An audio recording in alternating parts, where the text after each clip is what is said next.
In Romans chapter 12, verse 2, it says, "Do not conform to the patterns of this world, but be transformed by the renewing of your mind, and then you'll be able to approve of what God's will is." Not approve, but understand, actually. So basically, the biggest thing that happened to me today is adapting or getting used to something, or just trying to go against my flesh and trying to live a life that Jesus lived. So basically, what happened was I've just been trying to go against my flesh and trying to gain some self-control out of this by just pushing my flesh, by disciplining myself, basically.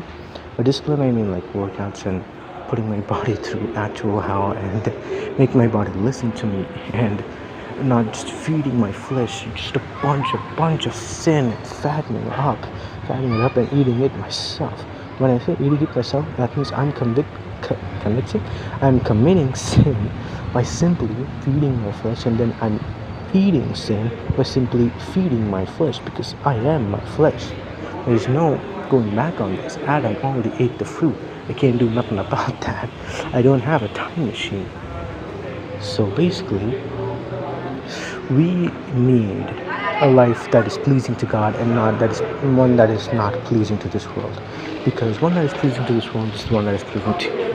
Because when I say the world, I mean your world, and when I mean your world, I mean the world that you think that you're trying to make is actually God's world. That you think the world inside you is actually God's world. If it is, then you can fact check it by using the Word of God. That is how you know the connection of the Holy Spirit inside you. But if you feel like, okay, there might be a mistake in here, because there are always mistakes in me, to be honest, and also mistakes in a lot of people. No one's perfect out there, but Jesus is. So we can fact check that with the Word of God. But I'm going to give you some advice and my conclusion to how to go against your flesh. Mainly fasting, to be honest, because fasting is what helped me a lot.